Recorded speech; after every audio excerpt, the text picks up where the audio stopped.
여러분 안녕하십니까? 신성현 목사의 간단한 설명과 함께 성경 읽기, 오늘 사무엘하 19장 말씀부터 함께 읽도록 하겠습니다. 다 같이 19장 읽겠습니다.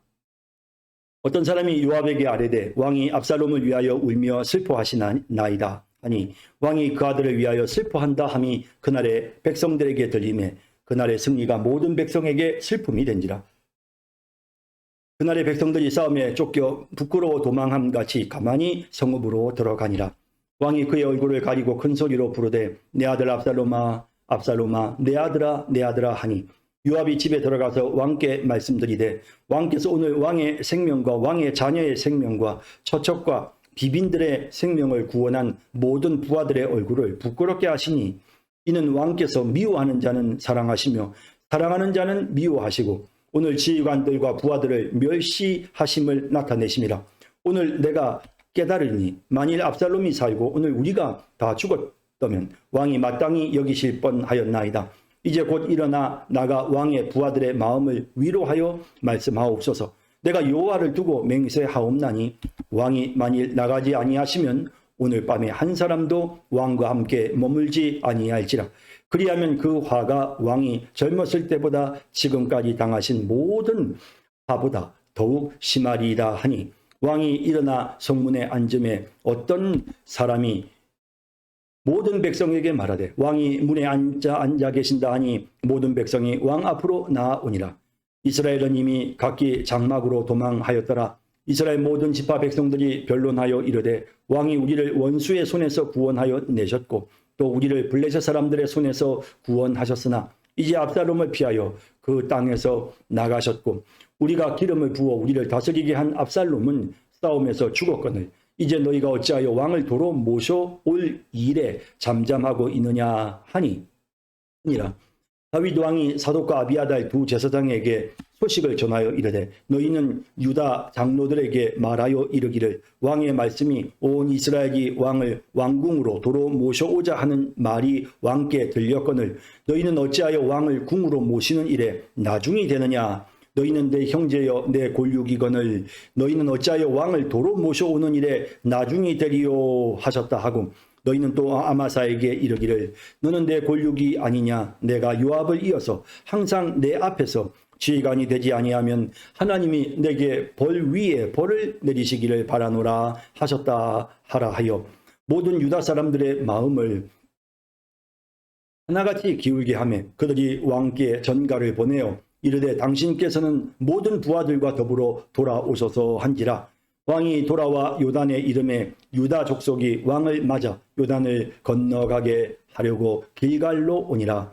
바후림에 있는 베냐민 사람 게라의 아들 시므이가 급히 유다 사람과 함께 다윗 왕을 맞으러 내려올 때에 베냐민 사람 1000명이 그와 함께하고 사울의 집안의 종 시바도 그의 아들 15과 종 20명과 더불어 그와 함께 요단강을 밟고 건너 왕 앞으로 나아오니라. 왕의 가족을 건너가게 하며 왕이 좋게 여기는 대로 쓰게 하려 하여 나룻배로 건너가니 왕이 요단을 건너가게 할 때에 게라의 아들 시므이가 왕 앞에 엎드려 왕께 아뢰되 내 주여 원하건대 내게 죄를 돌리지 마옵소서. 내 주 왕께서 예루살렘에서 나오시던 날에 종의 패역한 일을 기억하지 마시오며 왕의 마음에 두지 마옵소서. 왕의 종 내가 범죄한 줄 아옵기에 오늘 요셉의 온 족속 중 내가 먼저 내려와서 내 주 왕을 영접하나이다 하니 스루의 아들 아비새가 대답하여 이르되 시므이가 여호와의 기름 부으신 자를 저주하였으니 그로 말미암아 죽어야 마땅하지 아니하니까 하니라. 다윗이 이르되 스루야의 아들들아 내가 너희와 무슨 상관이 있기에 너희가 오늘 나의 원수가 되느냐. 오늘 어찌하여 이스라엘 가운데에서 사람을 죽이겠느냐. 내가 오늘 이스라엘의 왕이 된 것을 내가 알지 못하리요 하고 왕이 시므이에게 이르되 내가 죽지 아니하리라 하고 그에게 맹세하니라. 사울의 손자 무비보셋이 내려와 왕을 맞으니 그는 왕이 떠난 날부터 평안히 돌아오는 날까지 그의 발을 맵시 내지 아니하며 그의 수염을 깎지 아니하며 옷을 빨지 아니하였더라. 예루살렘에서 왕을 맞을 때에 왕이 그에게 물어 이르되 무비보셋이여 내가 어찌하여 나와 함께 가지 아니하였더냐 하니 대답하되 내 주 왕이여 왕의 종인 나는 타기를 절므로 내 귀에 안장을 지워 그 위에 타고 왕과 함께 가려 하였더니 내 종이 나를 속이고 종인 나를 내 주 왕께 모함하였나이다. 내 주 왕께서는 하나님의 사자와 같으시니 왕의 처분대로 하옵소서. 내 아버지의 온 집이 내 주 왕 앞에서는 다만 죽을 사람이 되지 아니하였나이까. 그러나 종을 왕의 상에서 음식 먹는 자 가운데 두셨사오니 내게 아직 무슨 공의가 있어서 다시 왕께 부르짖을 수 있사오리까 하니라. 왕이 그에게 이르되 내가 어찌하여 또 내 일을 말하느냐. 내가 이르노니 너는 시바와 밭을 나누라 하니 무비보셋이 왕께 아뢰되 내 주 왕께서 평안히 왕궁에 돌아오시게 되었으니 그로 그 전부를 차지하게 하옵소서 하니라. 길르앗 사람 바르실레가 왕이 요단을 건너가게 하려고 로글림에서 내려와 함께 요단에 이르니 바르실레는 매우 늙어 나이가 80세라. 그는 큰 부자이므로 왕이 마하나임에 머물 때에 그가 왕을 공개하였더라. 왕이 바르실레에게 이르되 너는 나와 함께 건너가자. 예루살렘에서 내가 너를 공개하리라. 바르실레가 왕께 아뢰되 내 생명의 날이 얼마나 있사옵기에 어찌 왕과 함께 예루살렘으로 올라가리이까. 내 나이가 이제 80세라 어떻게 좋고 흉한 것을 분간할 수 있사오며 음식의 맛을 알 수 있사오리이까. 이 종이 어떻게 다시 노래하는 남자나 여인의 소리를 알아들을 수 있사오리이까. 어찌하여 종이 내 주 왕께 아직도 누를 끼치리이까. 당신의 종은 왕을 모시고 요단을 건너려는 것뿐이거늘 왕께서 어찌하여 이 같은 상으로 내게 갚으려 하시나이까. 청하건대 당신의 종을 돌려보내옵소서. 내가 내 고향 부모의 묘 곁에서 죽으려 하나이다. 그러나 왕의 종 김함이 여기 있사오니 청하건대 그가 내 주 왕과 함께 건너가게 하시옵고 왕의 처분대로 그에게 베푸소서 하니라. 왕이 대답하되 김함이 나와 함께 건너가리니 나는 내가 좋아하는 대로 그에게 베풀겠고 또 내가 내게 구하는 것은 다 너를 위하여 시행하리라 하니 백성이 다 요단을 건너매 왕도 건너가서 왕이 바르실레에게 입을 맞추고 그에게 복을 비니 그가 자기 곳으로 돌아가니라.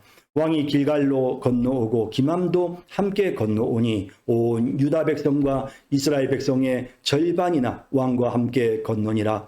온 이스라엘 사람이 왕께 나와 왕께 아뢰되 우리 형제 유다 사람들이 어찌 왕을 도둑하여 왕과 왕의 집안과 왕을 따르는 모든 사람을 인도하여 요단을 건너가게 하였나이까 하매 모든 유다 사람이 이스라엘 사람에게 대답하되 왕은 우리의 종친인 까닭이라 너희가 어찌 이 일에 대하여 분내느냐. 우리가 왕의 것을 조금이라도 얻어먹었느냐. 왕께서 우리에게 선물로 주신 것이 있느냐. 이스라엘 사람이 유다 사람에게 대답하여 이르되 우리는 왕에 대하여 열 몫을 가졌으니 다윗에게 대하여 너희보다 더욱 관계가 있거늘 너희가 어찌 우리를 멸시하여 우리 왕을 모셔오는 일에 먼저 우리와 의논하지 아니하였느냐 하나 유다 사람의 말이 이스라엘 사람의 말보다 더 강경하였더라. 아멘. 네, 19장에서는 이제 다윗이 이제 전쟁이 끝난 후에 압살롬의 반역 이후에 다시 이제 회복이 되어서 예루살렘으로 돌아오게 되는 과정을 보여주고 있습니다. 19장 내용 보시죠. 어떤 사람이 요압에게 아뢰되 왕이 압살롬을 위하여 울며 슬퍼하시나이다 하니. 이제 뭐 다윗이 사실 전쟁에서 자기 부하들이 압살롬의 반역을 평정하고 승리를 거두었으니까 다윗이 기뻐해야 되는데 오히려 다윗이 지금 몹시 슬퍼하는 모습을 보여줍니다. 왕이 그 아들을 위하여 슬퍼한다 함이 그날의 백성들에게 들림에 그날의 승리가 모든 백성에게 슬픔이 된지라. 뭐 당연히 이제 지도자인 왕의 이런 태도나 모습은 전쟁에서 승리를 거둔 백성들에게 있어서 군인들에게 있어서는 어떤 승리에 대한 그런 보람이나 뭐 감격으로 기쁨으로 찾아오기보다는 오히려 왕이 슬퍼한다고 하니까 오히려 승리를 해놓고도 눈치를 봐야 되고 승리를 해놓고도 군인들도 슬퍼하는 이런 모습을 보여줍니다. 그날의 백성들이 싸움에 쫓겨 부끄러워 도망함같이 가만히 성읍으로 들어가니라. 그 전쟁에서 이기고 나서도 이렇게 당당하지 못하고 정말 부끄럽게 정말 성읍으로 들어가야 되는 가만히 성읍으로 들어가야 되는 이런 모습을 보게 되죠. 왕이 그의 얼굴을 가리고 큰 소리로 부르되 내 아들 압살롬아 압살롬아 내 아들아 내 아들아 하니 이제 계속해서 이제 다윗의 이 슬픔이 중지가 되지 않고 계속되는 거죠.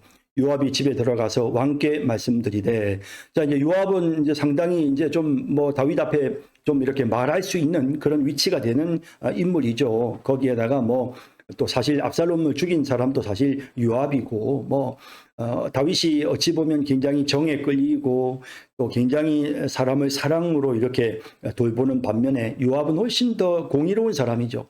그러다 보니까 지금 이제 다윗에게 아주 직언을 합니다.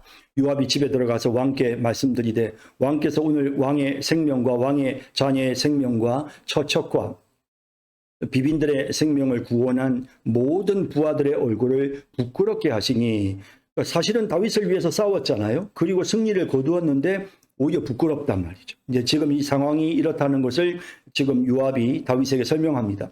이는 왕께서 미워하시는 자는 사랑하시며 사랑하는 자는 미워하시고, 이 말이 맞죠. 거꾸로 원수를 오히려 더 사랑하고 오히려 자기를 위해 충성을 다하는 부하들은 미워하시는 게 아닙니까? 전쟁에서 승리를 거두고 왔는데도 한마디의 칭찬도 없고 이들이 전부 다 지금 낙심이 되어 있지 않습니까? 이제 그런 말입니다. 오늘 지휘관들과 부하들을 멸시하심을 나타내심이라. 충성을 다한 지휘관들 앞에서 슬퍼하는 모습을 보임으로써 그들의 승리를 지금 멸시하시는 것이 아닙니까? 그런 이야기죠. 오늘 내가 깨달으니 만일 압살롬이 살고 오늘 우리가 다 죽었다면 왕이 마땅히 여기실 뻔하였나이다. 진짜 보세요. 이거 맞죠? 전쟁에서 승리를 거뒀는데 오히려 압살롬이 살고 우리가 다 죽었다면 왕이 그건 오히려 더 좋아했겠네요. 이제 이렇게 승리보다는 오히려 패전하기를 원하셨습니까? 이제 이런 말입니다. 이제 곧 일어나 나가 왕의 부하들의 마음을 위로하여 말씀하옵소서. 이제 직언을 하는 것입니다. 왕으로서, 물론 압살롬의 아버지로서 그의 마음에 슬픔이 있는 것은 인정하지만 그렇다 하더라도 당신은 지휘관입니다. 이제 공인입니다. 그러니 더 이상 이런 사사로운 감정에 얽매이지 말고 왕의 부하들의 마음을 전쟁에 나가서 정말 열심히 싸워서 승리를 거둔 당신들의 부하들의 마음을 위로해 주십시오 라고 이렇게 아주 직언을 합니다. 내가 여호와를 두고 맹세하옵나니 왕이 만일 나가지 아니하시면 오늘 밤에 한 사람도 왕과 함께 머물지 아니할지라. 그리하면 그 화가 왕이 젊었을 때부터 지금까지 당하신 모든 화보다 더욱 심하리이다 하니, 이제 섭섭해지려고 하는 거죠. 백성들이, 군인들이 마음이 지금 막 섭섭해지려고 하는 거예요. 하지만 아들을 잃은 아버지의 마음으로 지금 이해는 하고 있어요. 그래서 참죠. 참기는 하지만 우리가 이렇게 열심히 싸웠는데 왕이 이렇게 우리의 수고한 것을 오히려 기뻐하지 않다니 라고 하면서 이제 섭섭한 마음이 막 들고 있는데 빨리 조치를 취해야 됩니다. 만약에 왕이 자꾸 꿈질거리며 타이밍을 놓치게 되면 지금 이들이 다 왕으로부터 돌아설 수 있습니다. 라고 이제 경고를 하는 거죠. 상황을 따라서 요압이 지금 다윗에게 경고를 해줌으로써 상황 파악이 되도록 다윗이 정신을 차리게끔 그렇게 유도를 합니다. 왕이 일어나 성문에 앉으매, 역시 다윗입니다. 상황을 빨리 파악을 하고 마음을 추스르죠. 성문에 앉으매 어떤 사람이 모든 백성에게 말하되 왕이 문에 앉아 계신다 하니 모든 백성이 왕 앞으로 나오니라. 당연히 전쟁에서 승리를 거두고 돌아온 군인들을 다윗이 맞이해 주었어야 되는 거죠. 이제 그 일이 이루어집니다. 이스라엘은 이미 각기 장막으로 도망하였더라. 다 도망쳤습니다. 이스라엘 모든 지파 백성들이 변론하여 이르되 왕이 우리를 원수의 손에서 구원하여 내셨고 또 우리를 블레셋 사람들의 손에서 구원하셨으나 이제 압살롬을 피하여 그 땅에서 나가셨고 우리가 기름을 부어 우리를 다스리게 한 압살롬은 싸움에서 죽었거늘. 자, 이제 이 내용을 보세요. 자, 9절에 나오는, 지금 여기 나오는 이스라엘은 이미 각기 장막으로 도망한 상태였고, 그리고 이스라엘의 모든 지파 백성들이 다 하는 말이 사실은 다윗 왕이 우리를 원수의 손에서 구해내지 않았느냐. 사실 우리를 그렇게 억압했던 블레셋 사람들의 손에서 구원해내신 이도 바로 다윗 왕이 아니냐. 이제 압살롬을 피하여 그 땅에서 나가서 지금 다른 곳에 마하나임에 가 있잖아요. 그렇게 가 있는데 우리가 기름을 부어 우리를 다스리게 한 압살롬은 싸움에서 죽었는데 이제 너희가 어찌하여 왕을 도로 모셔올 일에 잠잠하고 있느냐 하니라. 사실은 이제 이 이스라엘 백성들의 입장에서는 다윗을 해하는 압살롬의 반역에 동조를 했잖아요. 그러다 보니까 지금 이들의 입장에서는 다윗이 다시 왕으로 왕권을 회복하면 자기들에게 돌아올 화가 두려운 거죠. 그러니까 어떤 행동을 취하지를 못하고 머뭇거리는 거죠. 자꾸만 이거 어떡하지, 이거 어떡하지 라고 하면서 눈치를 보고 있는 이제 이런 상황을 지금 보여주고 있는 겁니다. 하지만 너희가 어찌하여 왕을 도로 모셔올 일에 잠잠하고 있느냐 하니라. 서로가 야 빨리 우리가 지금이라도 나가서 왕을 다시 예루살렘으로 모셔와서 그를 다시 왕으로 세우는 일에 우리가 먼저 적극적으로 나서야 돼라고 하면서 이제 이스라엘의 각 지파의 지도자들이 지금 이제 이 문제를 막 서로 논의를 하지만 그러나 아무래도 이제 용기를 내기가 어렵고 어정쩡하게 지금 시간을 보내고 있는 그런 상황인 거죠. 다윗 왕이 사독과 아비아달 두 제사장에게 소식을 전하여 이르되 너희는 유다 장로들에게 말하여 이르기를. 자, 이제 다윗이 이스라엘의 12지파 모두가 다 지금 다윗의 왕위를 회복하고 예루살렘으로 다시 그가 돌아오는 일에 지금 다 같이 함께 나서서 다윗을 지금 영접을 해야 되는데 그걸 못하고 눈치만 보고 있는 이런 상황에서 다윗이 특별히 유다 지파의 장로들에게 사람을 보냅니다. 그래서 이 사독과 아비아들은 이제 다윗이 보낸 특사죠. 그래서 이들이 가서 이제 유다의 장로들로 하여금 다윗이 예루살렘으로 돌아오는 일에 그들이 주도를 하도록 이렇게 그들에게 특사를 보내는 겁니다. 사실은 이제 유다 장로들에게 특사를 보내는 이와 같은 다윗의 조치는 뭐 다윗이 유다 지파의 사람이고 또 유다 지파가 다윗의 친족이라는 어떤 그런 관계성도 사실은 중요한 원인이지만 또 사실 따지고 보면 이 반역에 있어서 그러니까 압살롬의 반역에서 가장 주도적인 역할을 한 지파는 유다 지파입니다. 왜냐하면 유다 지파가 있는 헤브론, 원래 다윗이 그곳에서 처음 유다를 통치했잖아요. 그러다가 예루살렘으로 옮겨갔고 그랬던 그 헤브론에 압살롬이 와서 나팔을 불었단 말이죠. 그렇게 함으로써 이 압살롬의 반역이 유다 지파의 중심지에서 그 반역이 시작되어졌거든요. 그런 의미에서 생각해 볼 때 유다 장로들이 도저히 나설 수가 없고 자기들의 책임이 더 깊이 느껴질 수밖에 없는 상황이었다고 보여집니다. 그래서 다윗이 이렇게 특사를 유다 장로들에게 보내고 있는 모습을 보죠. 그래서 다윗이 참 이제 이렇게 그 내용들을 살펴보면 상당히 한쪽으로 또 좀 감정적으로 치우치는 요소가 있지만 사실은 굉장히 관계 회복을 잘하는, 사람들을 용납하고 용서하고 은혜를 베푸는 이런 과정들을 통해서 관계를 잘 회복하는, 이렇게 함께 아울러가는 그런 지도자였다는 사실을 우리가 느끼게 되죠. 자, 이렇게 해서 왕의 말씀이 온 이스라엘이 왕을 왕궁으로 도로 모셔오자 하는 말이 왕께 들렸거늘. 자, 그래서 이제 너희는 어찌하여 왕을 왕궁으로 모시는 일에 나중이 되느냐, 유다 지파에게 왜 너희가 자꾸 뒤처지느냐라고 이제 이렇게 특사를 보내서 권면을 하면서 주도를 하라는 거죠. 너희가 앞장서라는 거죠. 너희는 내 형제여 내 골육이거늘 너희는 어찌하여 왕을 도로 모셔오는 일에 나중이 되리요 하셨다 하고, 너희는 또 아마사에게 이르기를. 자, 이 아마사가 누구입니까? 앞서도 이제 17장에서 설명을 드렸던 것처럼 이 아마사는 압살롬의 군대 장관이었던, 그러니까 압살롬이 반역을 일으키면서 아마사를 자신의 군대 장관으로 세웠단 말이죠. 그러니까 사실은 아마사도 따지고 보면 아주 정말 이 반역에 있어서 역적 중에 역적인 셈이죠. 그런데 다윗이 이 아마사를 품습니다. 그러니까 아마사는 이제 우리가 이제 요압이나 아사헬의 외사촌이라고 말씀드렸죠. 그러니까 이모의 아들이 바로 아마사입니다. 다윗의 조카이기도 하고요.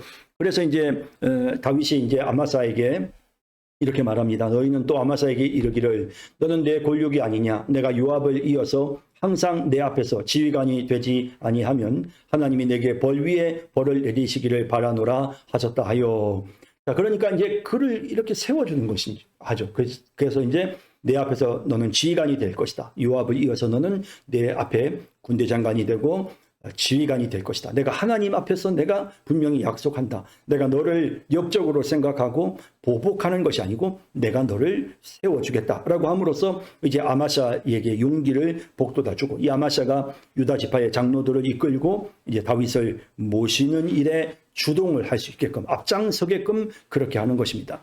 모든 유다 사람들의 마음을 하나같이 기울게 하며 그들이 왕께 전가를 보내어 이르되 당신께서는 모든 부하들과 더불어 돌아오소서 한지라. 이렇게 해서 유다 지파가 이제 주동이 되어서 먼저 앞장서서 이제 사람을 보내어서 다윗을 예루살렘으로 이제 데리고 오는 겁니다.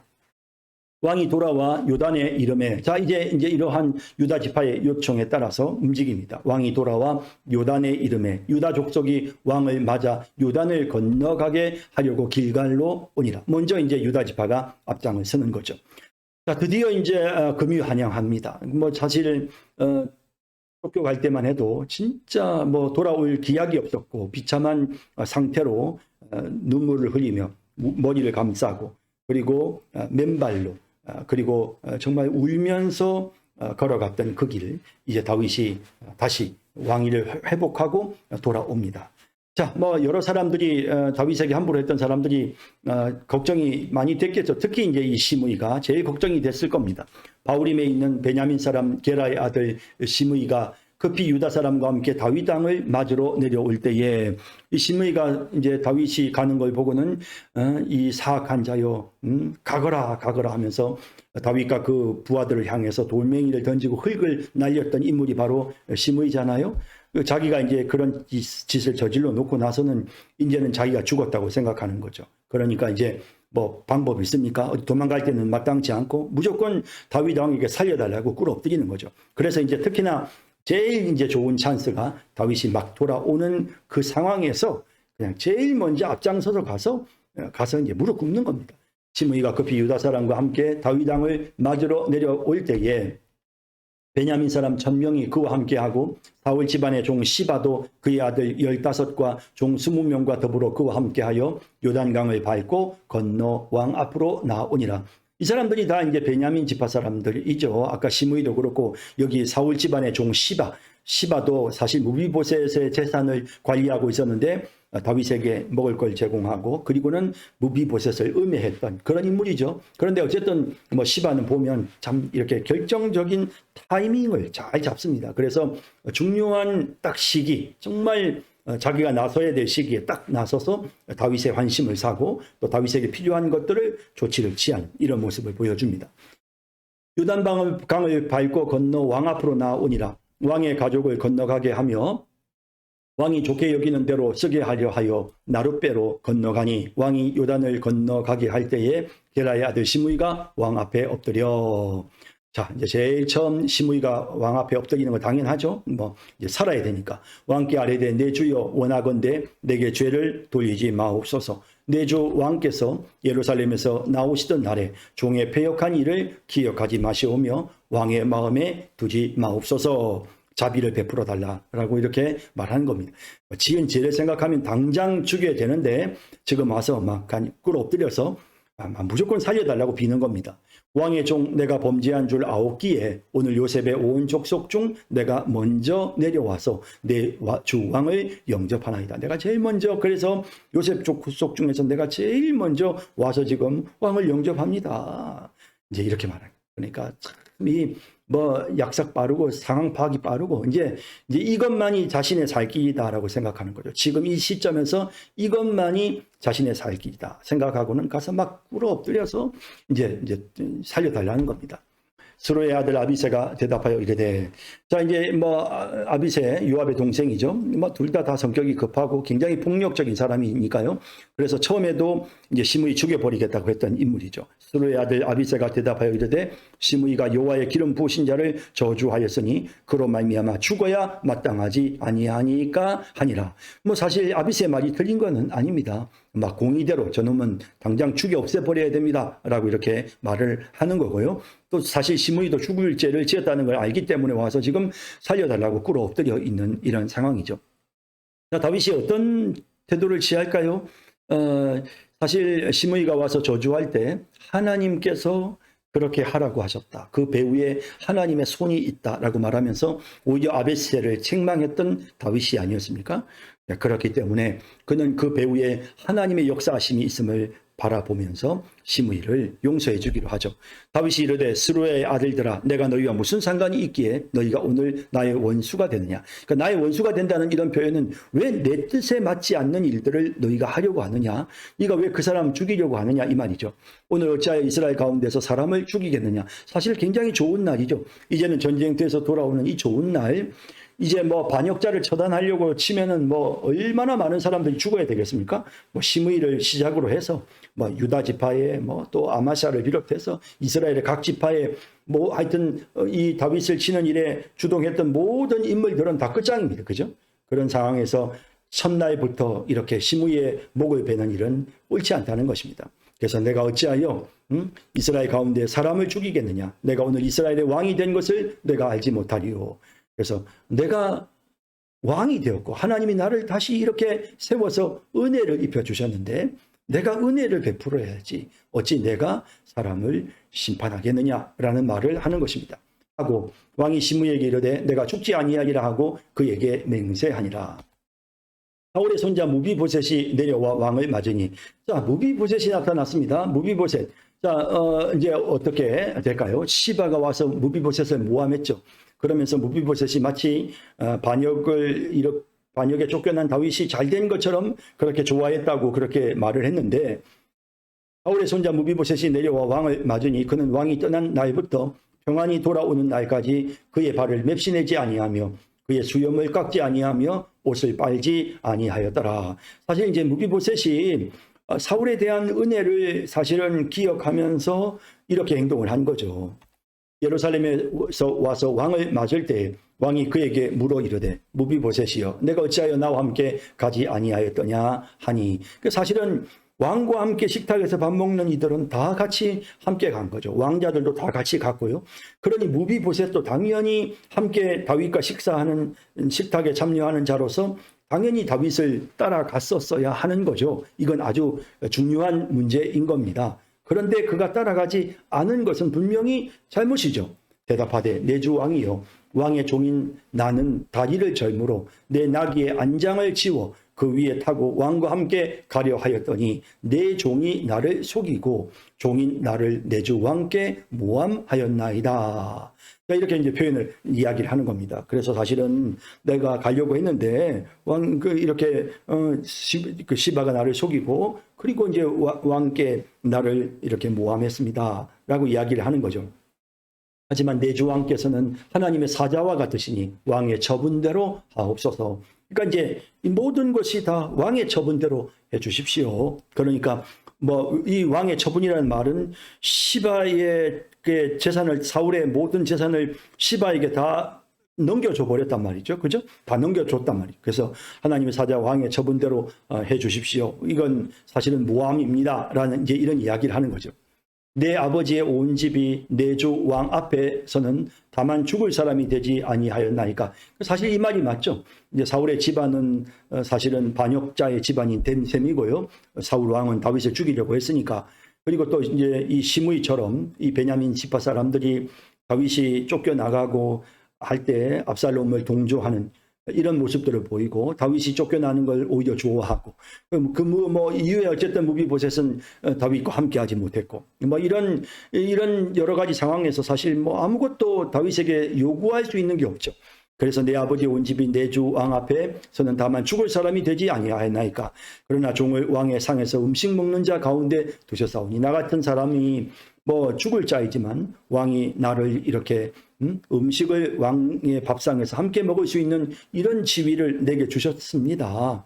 내게 아직 무슨 공의가 있어서 그러니까 내가 뭘 왕한테 뭘 어떻게 해달라고 요구할 수 있는 뭐가 있겠습니까? 내가 뭐 이렇게 잘했으니까 나한테 이걸 나에게 베풀어 주십시오. 라고 말할 수 있는 내가 뭐 그렇게 공의롭게 한 일이 뭐가 있어서 내가 잘한 일이 뭐가 있어서 왕한테 뭐 이렇게 저렇게 요구하겠습니까?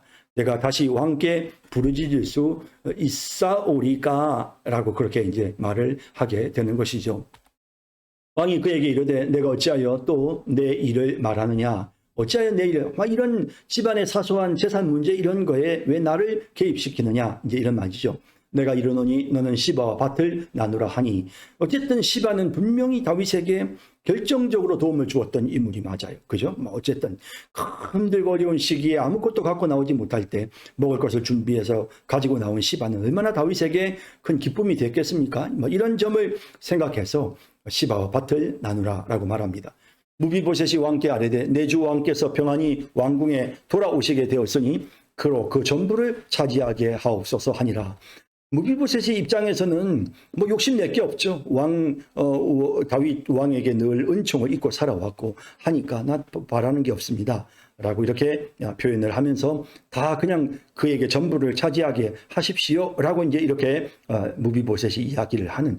자, 이런 표현들은 뭐냐면 무비보셋이 지금 이런 자기 재산에 대한 그 욕심을 내지 않는 이런 태도나 모습은 그것은 진짜 다윗 왕에게 자신이 은혜를 입은 자다라는 그런 그 인식이 있기 때문이고, 그래서 당신을 위한 일이라면, 당신만이 잘 되신다면 나는 아무것도 바랄 것이 없습니다 라는 이제 이런 태도를 보이는 거죠. 우리가 하나님께서 영광 받으신다면 나는 아무것도 가지지 않아도 좋습니다 라고 하는 이런 식의 어떤 그런 표현이라고 할까요?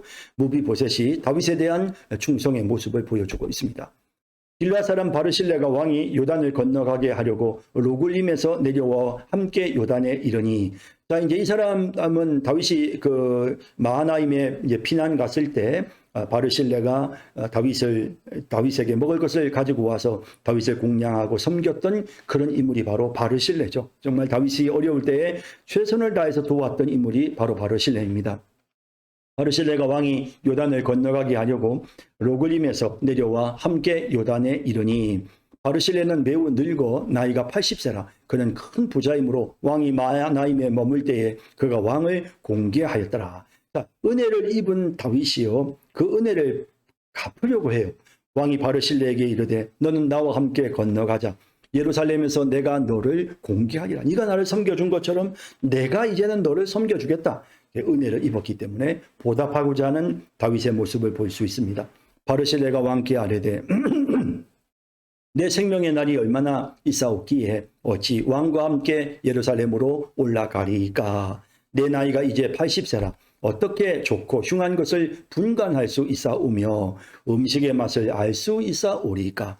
이 종이 어떻게 다시 노래하는 남자나 여인의 소리를 알아들을 수 있사오리까. 어찌하여 종이 내 주왕께 아직도 누를 끼치리까. 자, 이제 이런 표현을 쓰면서 자기가 무슨 부귀영화를 더 원하겠습니까?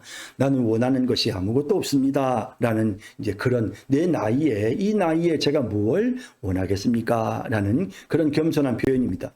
당신의 종은 왕을 모시고 요단을 건너려는 것뿐이거늘 왕께서 어찌하여 이 같은 상으로 내게 갚으려 하시나이까. 자신이 원하는 것은 다시 왕이 요단을 건너 예루살렘으로 가서 왕위를 회복하시는 그걸 조금이라도 보고 거기에 조금이라도 힘을 보태고 싶은 것이지 저는 아무것도 원하는 게 없습니다.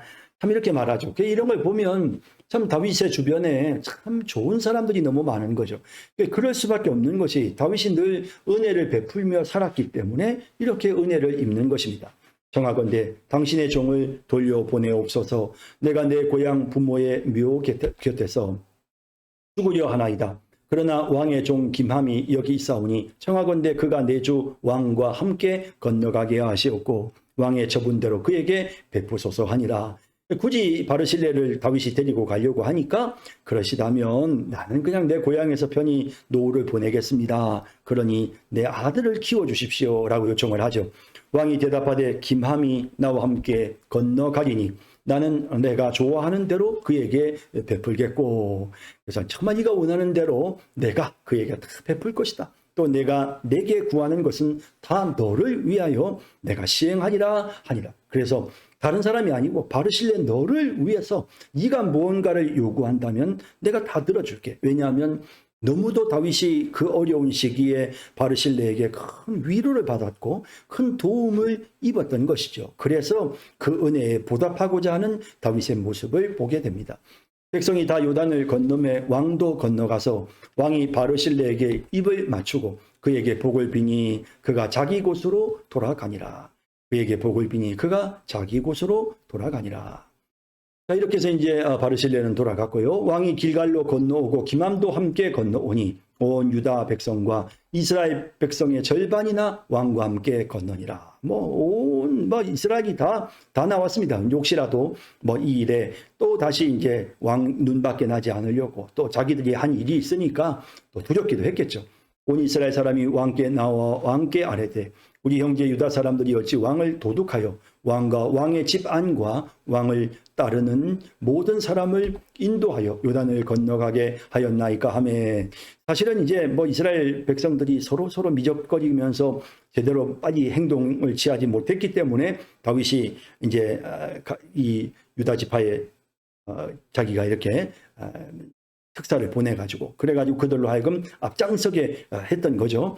그렇게 한 거에 대해서 이스라엘 사람들의 입장에서는 뭔가 자기들이 좀 소외되는 것 같고, 그래서 이제 이런 말을 하죠. 모든 유다 사람이 이스라엘 사람에게 대답하되 왕은 우리의 종친인 까닭이라 너희가 어찌 이 일에 대하여 분내느냐. 우리가 왕의 것을 조금이라도 얻어 먹었느냐. 왕께서 우리에게 선물로 주신 것이 있느냐. 우리가 무슨 특혜를, 왕의 집안 사람이라고 해서 특혜를 누리거나 그런 건 없지 않느냐. 단지 지금 이렇게 어려운 자리에서 되돌아오는데 우리 집안 사람들이 더 빨리 나서서 도와드려야 된다는 생각이지. 우리는 아무것도 왕에게 바라는 게 없다. 이제 이런 이야기인 거죠. 이스라엘 사람이 유다 사람에게 대답하여 이르되 우리는 왕에 대하여 열 몫을 가졌으니 다윗에게 대하여 너희보다 더욱 관계가 있거늘. 자, 이제 이건 어떤 기득권 싸움 같이 보이죠. 그래서 우리는 10집하고 너는 한 집한데 당연히 우리가 더 다윗에게 영향이 있지 않느냐. 더욱 관계가 있거늘 너희가 어찌 우리를 멸시하여 우리 왕을 모셔오는 일에 먼저 우리와 의논하지 아니하였느냐 하나 유다 사람의 말이 이스라엘 사람의 말보다 더 강경하였더라. 이렇게 해서 이제 내부적으로 이제 갈등이 일어나고 있는 모습을 보게 됩니다. 이렇게 큰 엄청난 반란이 있었는데 이런 정도의 갈등이 생기지 않을 수는 없는 거죠.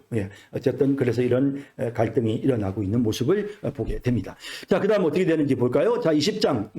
자, 이제 20장 넘어가. 네, 20장 말씀 이제 같이 읽겠습니다.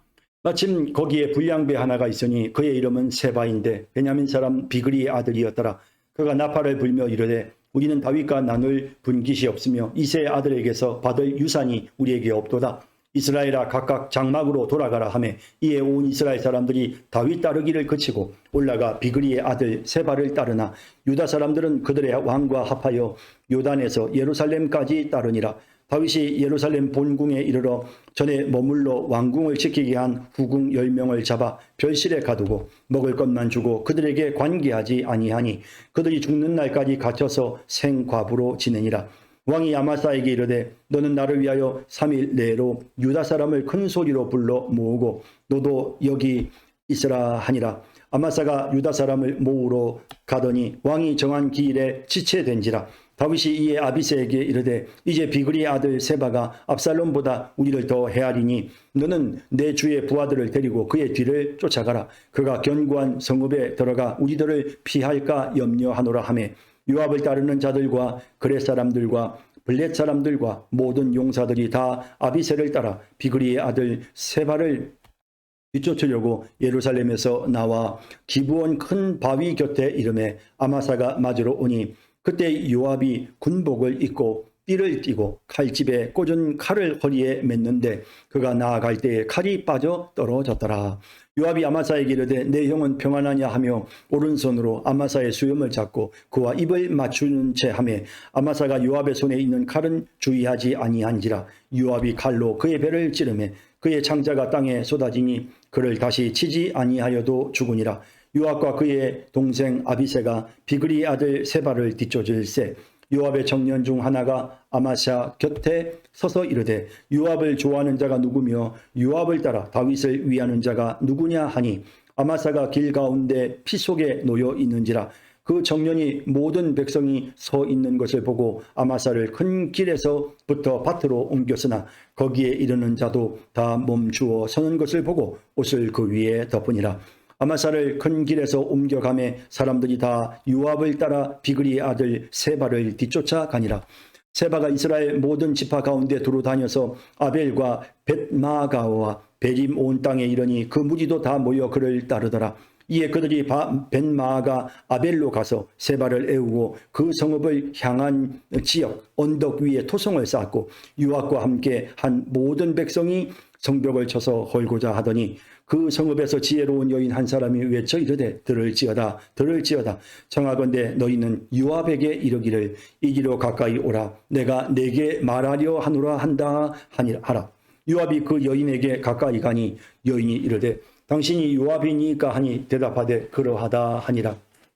여인이 그에게 이르되 요종의 말을 들으소서 하니 대답하되 내가 들으리라 하니라. 여인이 말하여 이르되 옛사람들이 흔히 말하기를 아벨에게 가서 물을 것이라 하고 그 일을 끝내었나이다. 나는 이스라엘의 화평하고 충성된 자 중 하나이거늘 당신이 이스라엘 가운데 어머니 같은 성을 멸하고자 하시는도다. 어찌하여 당신이 여호와의 기업을 삼키고자 하시나이까 하니 요압이 대답하여 이르되 결단코 그렇지 아니하다. 결단코 그렇지 아니하다. 삼키거나 멸하거나 하려 함이 아니니 그 일이 그러한 것이 아니니라. 에브라임 산지 사람 비그리의 아들 그의 이름을 세바라 하는 자가 손을 들어 왕 다윗을 대적하였나니 너희가 그만 내주면 내가 이 성벽에서 떠나가리라 하니라. 여인이 요압에게 이르되 그의 머리를 성벽에서 당신에게 내어 던지리이다 하고 이에 여인이 그의 지혜를 가지고 모든 백성에게 나아가매 그들이 비그리의 아들 세바의 머리를 베어 요압에게 던지니라. 이에 요압이 나팔을 불매 무리가 흩어져 성읍에서 물러나 각기 장막으로 돌아가고 요압은 예루살렘으로 돌아와 왕에게 나아가니라. 요압은 이스라엘 온 군대의 지휘관이 되고 여호야다의 아들 브나야는 그렛 사람과 블렛 사람의 지휘관이 되고 아도람은 감력관이 되고 아일룻의 아들 여호사밧은 사관이 되고 스와는 서기관이 되고 사독과 아비아달은 제사장이 되고 야일 사람 이라는 다윗의 대신이 되니라. 아멘. 네, 20장 내용을 살펴보도록 하겠습니다. 유다 지파와 이스라엘 여러 지파 사이에 다윗을 이제 데리고 오는, 그러니까 다시 예루살렘으로 환궁하는 그러한 과정에서 서로 주도권 싸움을 하고 그러면서 이제 갈등이 막 증폭이 되고 있는 바로 그 즈음에 1절에 보시면 마침 거기에 불량배 하나가 있으니 그의 이름은 세바인데 베냐민 사람 비그리의 아들이었더라. 역시 이제 이 베냐민 사람들은 사울 왕의 지파가 베냐민 지파였지 않습니까? 그러다 보니 아무래도 베냐민 사람들의 감정이 여전히 좀 이렇게 유다 지파나 다윗에 대하여 우호적이지 않았던 것 같고, 그러다 보니 마침 이제 이 상황을 잘 이용해서 세바라고 하는 한 불량한 사람이 이제 반역을 일으키게 되는 것이죠. 그가 나팔을 불며 이르되 우리는 다윗과 나눌 분깃이 없으며 이세 아들에게서 받을 유산이 우리에게 없도다. 이스라엘아 각각 장막으로 돌아가라 하매. 자, 이러면서 이제 선동해서 좀 이제 감정이 상해 있죠. 지금 이 다윗이 환궁하는 문제에 대해서 가룟 그 유다 지파가 좀 더 막 주도권을 잡고 막 자기들이 큰 소리를 치고 이러니까 이스라엘 지파 사람들이 굉장히 막 마음의 분노를 일으키는 즈음에 그 분노를 막 이용해서 사람들의 마음을 선동합니다. 그러면서 이스라엘아 각각 장막으로 돌아가라. 이 유다 지파하고 우리하고는 아무 상관도 없다. 이제부터는 이제 이렇게 그렇게 딱 갈라서는 것입니다. 이에 온 이스라엘 사람들이 다윗 따르기를 그치고 올라가 비그리의 아들 세바를 따르나 유다 사람들은 그들의 왕과 합하여 요단에서 예루살렘까지 따르니라. 사실 이제 굉장히 많이 노력했죠. 그리고 이제 다윗이 유다 지파를 좀 내세워서 자신이 돌아오는 그런 과정들이 무난하게 되도록 그렇게 했던 건데, 오히려 이제 이게 유다 지파에 대한 어떤 그런 원망, 불신 이런 것으로 확대가 되면서 세바의 반역이 일어나는 그런 이제 안타까운 상황이 되어진 것이죠.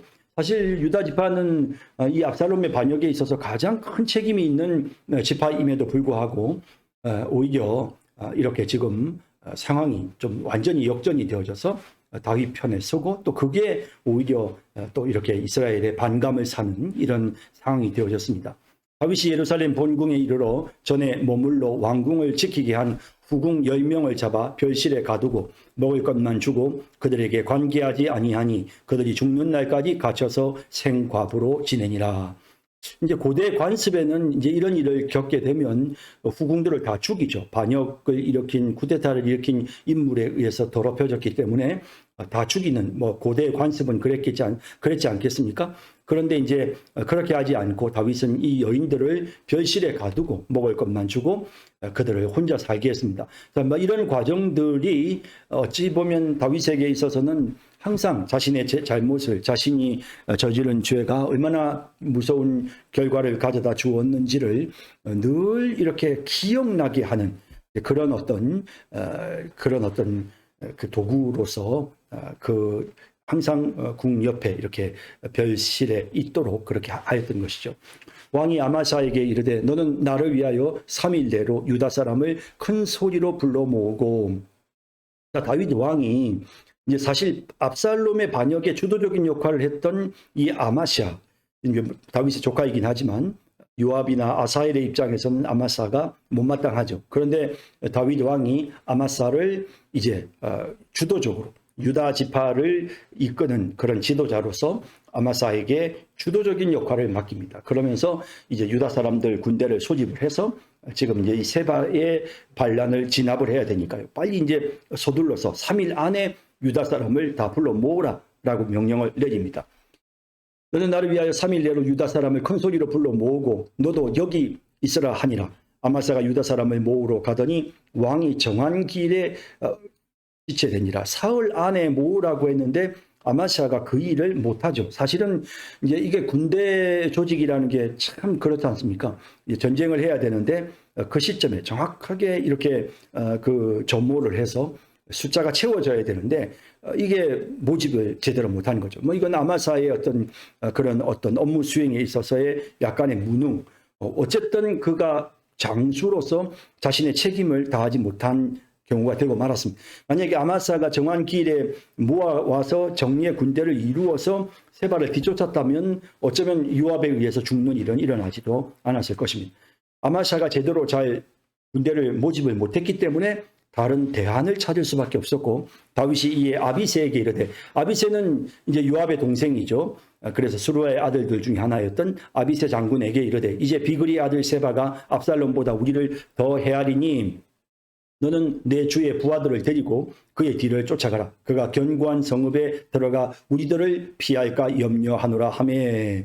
자, 그래서 이제 너 주의 부하들을 데리고, 그러니까 이 다윗의 정예 부대. 그러니까 사실은 이제 지금 다윗의 생각은 뭐였냐면 다윗의 그 정예 부대, 뭐 마하나임까지 갔다가 돌아온 다윗의 정예 부대는 이제 다윗과 함께 이제 거기에 머물러 있고 다윗과 함께 예루살렘에, 왜냐하면 이제 반역이 일어나고 얼마 되지 않아서 아직까지 모든 게 다 어수선하니까 이들이 다윗을 호위하고 이제 아비새가 이렇게 모집한 새로운 군대들을 데리고 세바를 이제 치려고 그렇게 생각을 했던 거죠. 그랬는데 아비새가 군대를 모집해오지 못하니까 할 수 없이 다윗이 데리고 있었던 친위대를 이제 보내는 겁니다. 요압을 따르는 자들과 그렛 사람들과 블렛 사람들과 모든 용사들이 다 아비새를 따라 이제 이들이 이제 다윗의 이제 그 아주 그 친위대, 뭐 제일 처음 다윗이 사울 왕을 쫓겨서 다닐 때에 함께했던 그 600명 뭐 그런 사람들이죠. 이런 부류의 그 친위대 군대입니다. 그래서 이 사람들이 이제 전쟁에 워낙에 상황이 급하니까 세바가 더 세력을 견고히 하기 전에 빨리 무찔러야 했고, 그러다 보니까 일단 친위대를 먼저 보내는 겁니다. 비그리 아들 세바를 뒤쫓으려고 예루살렘에서 나와 기브온 큰 바위 곁에 이르매 아마사가 맞으러 오니 그때 요압이 군복을 입고 띠를 띠고 칼집에 꽂은 칼을 허리에 맸는데, 지금 이 군대가 아마사가 모집한 그런 유다의 군대가 아니고 지금 이 요압이 늘 데리고 다녔던 요압의 군대거든요. 그러니까 이제 요압의 입장에서는 이제 아마사가 군대 그 주어진 임무를 완수하지 못했고 이게 기회라고 생각한 거죠. 반역을 일으킨 아마샤가 이제 아마샤를 제거할 기회라고 생각합니다. 그래서 요압이 군복을 입고 띠를 띠고 칼집에 꽂은 칼을 허리에 맸는데 그가 나아갈 때 칼이 빠져 떨어졌더라. 이제 일부러 떨어뜨린 거죠. 요압이 아마사에게 이르되 내 형은 평안하냐 하며 오른손으로 아마사의 수염을 잡고 그와 입을 맞추려는 채 하매 아마사가 요압의 손에 있는 칼은 주의하지 아니한지라. 요압이 칼로 그의 배를 찌르매 그의 창자가 땅에 쏟아지니 그를 다시 치지 아니하여도 죽으니라. 이제 이렇게 해서 이제 아비새가 이제 이 아마사가 죽게 되는 내용을 보게 되는데요.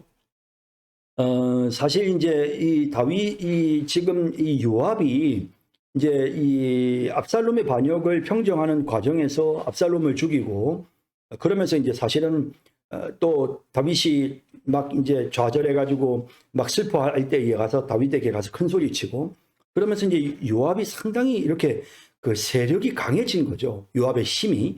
막 그러다 보니까 이제 다윗이 아마시아를 군대 장관으로 임명을 했는데도 불구하고 요압이 아마시아를 제거해버리죠. 물론 요압의 입장에서는 아마시아는 정말 제거해야 될 대상이 맞습니다. 반역의 주동자였고 반역자의 그런 군대 장관이었으니까요. 막 그런 의도로 요압이 아마사를 이제 제거해버린 셈이 됐죠. 그리고 이제 사실 다윗은 요압을 좀 더 견제하기 위해서 아마사를 내세웠고 또 요압을 앞장 세우지 않고 또 이제 아사랴를 이제 통해서 이제 전쟁을 이끌어 가려고 했지만 여전히 요압이 주도를 해 나가고 있는 모습을 보여주죠. 예, 그래서 요압이 점점 세력이 강해지고 있다는 걸 느끼게 됩니다. 요압과 그의 동생 아비새가 비그리의 아들 세바를 뒤쫓을새 요압의 청년 중 하나가 아마샤 곁에 서서 이르되 요압을 좋아하는 자가 누구이며 요압을 따라 다윗을 위하는 자가 누구냐 하니 자 이제 이 요압의 청년 하나 요압의 부관 정도 되었겠죠. 요압의 최측근이죠. 이 사람이 아마샤의 시체 곁에 서서 요압을 좋아하는 자가 누구며 요압을 따라 다윗을 위하는 자가 누구냐라고 소리치는 거죠. 이건 무슨 뜻이냐면 지금 이 아마샤가 왜 죽었습니까? 세바에게 죽은 것이 아니고 요압에게 죽은 거죠. 요압이 아마샤를 좋아하지 않았고 그러다 보니 갈등으로 요압이 아마샤를 죽였다는 걸 백성들이 다 알죠. 그런데 마치 이 아마샤가 죽은 것이 요압이 다윗에게 반역을 일으키는 것처럼 그렇게 오해될 수도 있잖아요. 그러니까 이제 이 부분에서 백성들에게 요압을 따라 다윗을 위하는 자가 누구냐? 그러니까 이 아마샤의 죽은 요압을 따르는 것이 바로 다윗을 따르는 것이다 하는 사실을 분명히 함으로써 이제 요압이 결코 반역을 일으킨 것이 아니다라는 사실을 보여주려고 했던 거죠. 아마샤가 길 가운데 피 속에 놓여 있는지라 그 청년이 모든 백성이 서 있는 것을 보고 아마샤를 큰 길에서부터 밭으로 옮겼으나 거기에 이르는 자도 다 멈추어 서는 것을 보고 옷을 그 위에 덮으니라. 백성들은 다 충격을 받죠. 이 아마샤의 죽음에 다 군대가 다 충격을 받는 것입니다. 그리고 사실은 이렇게 죽었는데도 불구하고 길가에 그냥 피 위로 굴러다니도록 방치해 두었단 말이죠. 이런 부분들이 이 백성들에게 영향을 끼칠 수 있기 때문에 그래서 시체를 덮습니다. 아마사를 큰 길에서 옮겨가며 사람들이 다 요압을 따라 비그리의 아들 세바를 뒤쫓아가니 어쨌든 요압이 주도가 되어져서 이제 세바의 반란을 진압하러 갑니다. 세바가 이스라엘 모든 지파 가운데 두루 다녀서 아벨과 벤마가와 백이 모은 땅에 이르니 그 무리도 다 모여 그를 따르더라. 이에 그들이 벤마가 아벨로 가서 세바를 애우고 그 성읍을 향한 지역 언덕 위에 토성을 쌓고 요압과 함께한 모든 백성이 성벽을 쳐서 헐고자 하더니 자 잠깐 이제 지도를 좀 볼까요? 여기 이제 여러분들이 보시는 것처럼 이제 이 세바의 반란으로 이 예루살렘에서부터 세바가 마나임에서 이제 다윗 일행은 돌아오죠. 그래서 예루살렘으로 왔고 이 이스라엘 백성들이 다 나와서 요단강을 건너는 다윗을 맞이했습니다만은 이제 세바가 반역을 일으키죠. 그리고 이제 세바가 반역을 일으켜서 북쪽으로 올라가서 여기 아벨이라고 하는 이 북쪽에 있는 도시에 가서 이 성에 가서 이제 거하게 되어졌습니다. 그럴 때에 이제 이 높은 성벽을 성에 거하니까 성벽을 허무는 방법이 토성을 옆에 흙을 그 성벽 높이까지 쌓아가지고 그리고는 이제 성을 넘어 들어가는 이제 이런 전략을 이제 취하게 되어졌던 것이죠. 그 성읍에서 지혜로운 여인 한 사람이 외쳐 이르되, 자, 그렇게 막 성벽을 쌓아서 이제 쳐서 헐고자 하는데 마침 그 성읍 안에 있는 한 여인이 이렇게 이제 나와서 말합니다. 들을지어다, 들을지어다. 청하건대 너희는 요압에게 이르기를 이리로 가까이 오라. 내가 내게 말하려 하노라 한다 하라. 한 여인이, 이 아벨의 한 지혜로운 여인이 나서서 요압과 더불어 대면해서, 요압은 뭐 장수잖아요. 최고의 장수이고 지휘관과 대면해서 서로 이 문제에 대해서 같이 이제 서로 이제 전쟁 없이 이 일을 마무리 지을 수 있는 그런 타협안을 함께 만드는 겁니다. 요압이 그 여인에게 가까이 가니 여인이 이르되 당신이 요압이니까 하니 대답하되 그러하다 하니라. 여인이 그에게 이르되 여종의 말을 들으소서 하니 대답하되 내가 들으리라 하니라. 여인이 말하여 이르되 옛사람들이 흔히 말하기를 아벨에게 가서 물을 것이라 하고 그 일을 끝내었나이다. 이게 무슨 말이겠습니까? 무언가 해결되지 않는 문제가 있을 때에는 야, 이거 아무래도 아벨 사람들에게 가서 물어봐야 되겠다. 왜냐하면 이 아벨은 옛날부터 굉장히 지혜로운 사람들이, 현인들이 모여 사는 성읍으로 이스라엘에 알려져 있었던 거죠. 이런 말이 있을 만큼, 그만큼 아벨은 지혜로운 사람들이 사는 성읍입니다. 나는, 그러면서 이 여인이 하는 말입니다. 나는 이스라엘의 화평하고 충성된 자 중 하나이거늘 당신이 이스라엘 가운데 어머니 같은 성을 멸하고자 하시는도다. 어찌하여 당신이 여호와의 기업을 삼키고자 하시나이까 하니 요압이 대답하여 이르되 결단코 그렇지 아니하다. 결단코 그렇지 아니하다. 삼키거나 멸하거나 하려 함이 아니니 그 일이 그러한 것이 아니니라. 에브라임 산지 사람 비그리의 아들 그의 이름을 세바라 하는 자가 손을 들어 왕 다윗을 대적하였나니 너희가 그만 내주면 내가 이 성벽에서 떠나가리라 하니라. 자, 이제 이렇게 이제 무엇을 원하는지를 명확하게 이야기하는 거죠. 그러니까 지금 상황이 다윗이 죽으면 끝나고 압살롬이 죽으면 끝나고 세바가 죽으면 끝나는 겁니다. 백성들이 뭔 죄가 있겠습니까? 그러니까 세바를 내놓으라고 요구를 하는 거죠.